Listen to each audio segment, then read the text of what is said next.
السلام علیکم ناظرین، ایک نئی ویڈیو کے ساتھ میں ہوں آپ کا میزبان رضا عباس۔ اس چینل میں ہم کوشش کرتے ہیں کہ پاکستان کو خارجہ امور کے حوالے سے جن چیلنجز کا سامنا ہے یا خارجہ امور سے متعلق جو بھی خبریں ہیں اور بالخصوص سیکیورٹی کے حوالے سے جو بھی معلومات اپڈیٹس ہو رہی ہیں پاکستان کے اوپر، جو صورتحال اس وقت بن چکی ہے، اس سے متعلق تمام جو خبریں ہیں وہ آپ تک شیئر کیجئیں۔ اس حوالے سے کل سے ہی ہم یہ دیکھ رہے ہیں، جب یہ میں ویڈیو بنا رہا ہوں تب سے لے کر ابھی تک جو ہے وہ ایک ابہام ہے، یعنی کل سے لے کر ابھی تک ابہام کس چیز کا ہے؟ ابہام یہ ہے کہ کیا حافظ سعید جو کہ پاکستان میں جو ایک مذہبی جماعت الدعوہ کے حوالے سے یا لشکر طیبہ کے حوالے سے کہا جاتا ہے کہ وہ اس کو لیڈ کرتے رہے، اس کے وہ فاؤنڈر بھی رہے، اور بھارت یہ سمجھتا ہے کہ وہ بھارت کے حساب سے اگر میں یہ بات کرتا چلوں تو بھارت جو ہے وہ موسٹ وانٹڈ سمجھتا ہے حافظ سعید کو اپنے لیے۔ وہ سمجھتے ہیں کہ بھارت کے اندر اور مقبوضہ کشمیر کے اندر بہت ساری جو چیزیں ہوئیں اس کے اندر حافظ سعید جو ہے وہ ملوث تھے۔ ان کے حوالے سے یہ خبریں گردش کر رہی ہیں کہ انہیں ہٹ کیا گیا ہے، کبھی رومرز پھیلائے جاتے ہیں، کوئی آدھی بات کرتے ہیں۔ تو یہ تمام تھیوری چلی کہاں سے؟ پاکستان کے نامور صحافی ہیں اعزاز سعید، ان کی جانب سے کہا گیا کہ پنجاب میں ایک بہت بڑے قتل کی خبریں سامنے آ رہی ہیں۔ اسی طرح بہت سارے دیگر صحافیوں نے اپنے ایکس اکاؤنٹ کے اندر یہ پوسٹیں کرنا شروع کر دیں۔ تو معاملہ کسی نے کھل کر بیان نہیں کیا کہ آخر معاملہ ہوا کیا ہے۔ تو جو معاملہ اب تک جن معلومات کی بنیاد کے اوپر ہمارے سامنے آ رہا ہے، یا جو ہمارے ذرائع بھی ہیں، ان ذرائع کا نام لے کر اس پلیٹ فارم سے ہم آپ کے سامنے نام رکھیں گے کہ یہ معاملہ ہے کیا ہے، کہ واقعاً حافظ سعید کو ہٹ کیا گیا ہے، مارا گیا ہے۔ کیونکہ انڈیا میں بھی آپ دیکھ سکتے ہیں کہ ہندوستان ٹائمز بڑی بڑی خبریں کر کے چلا رہا ہے، اس کو باقاعدہ طور کے رپورٹ کر رہا ہے، اور وہ کلیم بھی کر رہا ہے کہ حافظ سعید کو ہٹ کیا گیا ہے اور وہ بڑی کروشل حالت میں۔ لیکن اصل ماجرا ہے کیا ہے؟ پاکستان کے اندر اس واقعے کو رپورٹ کیسے کیا جا رہا ہے وہ ہم آپ کے سامنے رکھتے ہیں۔ تو پاکستان کے صحافی ہیں ماجد نظامی، وہ اپنی پوسٹ میں لکھتے ہیں کہ جہلم ٹارگٹ کلنگ کا واقعہ، مرنے والے شخص حافظ سعید کا بھتیجا بالکل نہیں ہے، نہ ہی اس حملے میں حافظ سعید کو ٹارگٹ کیا گیا ہے۔ جس شخص کو نشانہ بنایا گیا وہ پنجابی یا کشمیری نہیں بلکہ سندھی تھا، اور اپنی تنظیمی ذمہ داریوں کی وجہ سے آزاد کشمیر میں ایک عرصہ سے مقیم تھا۔ مرنے والا شخص مقبوضہ کشمیر میں انڈین قید میں بھی رہا۔ مرنے والے شخص کا سیکیورٹی گارڈ بھی حملے میں مارا گیا ہے، جبکہ ڈرائیور کو زخمی حالت میں ہاسپٹل منتقل کیا گیا۔ مزید تفصیلات بھی موجود ہیں۔ اچھا، اب یہ دوبارہ سے ایک اور اپنی پوسٹ میں کیا لکھتے ہیں کہ گزشتہ رات، یعنی چونکہ اگلے دن انہوں نے پوسٹ کیا، یہ لکھتے ہیں کہ گزشتہ رات ضلع جہلم میں قتل ہونے والے ابو قتال کا مبینہ تعلق کالعدم کشمیری تنظیم لشکر طیبہ سے تھا۔ ہائی پروفائل ٹارگٹ کلنگ کے بعد سحری تک 2 صوبوں میں مختلف مقامات پر مشتبہ افراد کی گرفتاری کے لیے چھاپے بھی مارے گئے، جس سے معاملے کی حساسیت کا اندازہ لگایا جا سکتا ہے۔ کالعدم لشکر طیبہ کے موجودہ ساجد جٹ نیٹ ورک میں تیسرے اہم نام کی ٹارگٹ کلنگ کی گئی ہے۔ اس سے پہلے کراچی میں حنظلہ عدنان اور راولہ کوٹ میں ابو قاسم کشمیری قاتلانہ حملوں میں مارے گئے ہیں، جس میں انڈین ایجنسی را کے ملوث ہونے کے ثبوت سامنے آئے ہیں، جبکہ قاسم گجر اور ساجد جٹ ابھی بھی انڈین ہٹ لسٹ پر ہیں۔ یہ ان کی بات کر رہے ہیں۔ اس حوالے سے بی بی سی نے تفصیلی جو خبر ہے وہ بھی شائع کی تھی، آپ اسے بھی جا کر پڑھ سکتے ہیں جو انہوں نے نام سامنے لکھے ہیں۔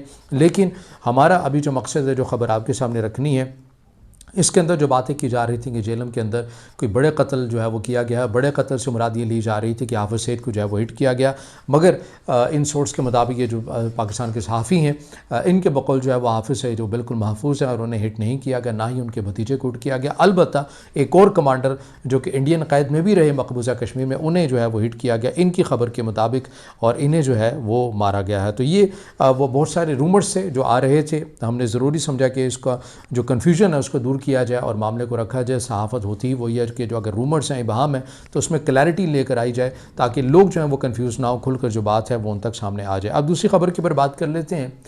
بلوچستان میں بیک ٹو بیک جو ہے وہ دہشت گردی کے واقعات ہو رہے ہیں۔ کالعدم BLA جو ہے وہ ان تمام حملوں کی ذمہ داری بھی قبول کر رہی ہے۔ ابھی جو ریسنٹلی جو واقعہ ہوا نوشکی میں، اس حوالے سے جو تفصیلات آئی ہیں وہ ہم آپ کے سامنے رکھتے ہیں۔ ان کی تفصیلات کچھ ایسے ہیں کہ بلوچستان کے علاقے نوشکی میں کالعدم BLA کے FC قافلے پر خودکش حملے میں 3 اہلکار اور 2 شہری شہید ہو گئے ہیں، جبکہ جوابی کارروائی میں 3 دہشت گرد جہنم حاصل کر دیا گئے ہیں۔ سیکیورٹی ذرائع کے مطابق دہشت گردوں نے صبح سویرے بلوچستان کے علاقے نوشکی میں دلبدین روڈ پر FC کے قافلے پر بارودی مواد کا دھماکہ اور خودکش حملہ کیا۔ بزدلانہ خودکش حملے میں FC کے 3 جوان اور 2 شہری شہید ہو گئے۔ ظاہر ہے اس میں جو کالعدم BLA ہے وہ یہ رپورٹ کر رہی ہے کہ بڑی تعداد کے اندر اموات ہوئی ہیں۔ ایک بس بھی دکھائی جا رہی ہے جو کہ مکمل طور کے پر خاکستر ہو چکی ہے، جل چکی ہے، اور اس کو ہٹ کیا گیا ہے۔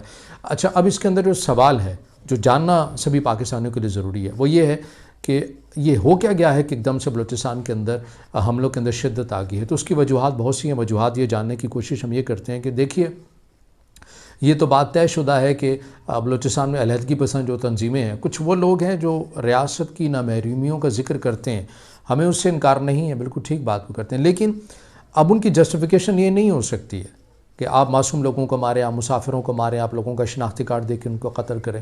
یہ جسٹیفیکیشن نہیں ہے.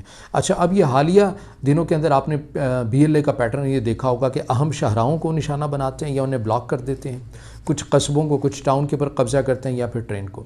یعنی مکمل طور کے اوپر BLA یہ چاہتی ہے، اپنی حکمت عملی سے یہ پیغام دے رہی ہے کہ ہم دنیا کو یہ دکھانا چاہتے ہیں کہ پاکستان اور صوبہ بلوچستان جو پاکستان کا صوبہ ہے وہ اس کی اہم شاہراہوں کے اوپر قبضے ہو رہے ہیں. یعنی وہ مین مرکزی پاکستان سے کٹ چکا ہے.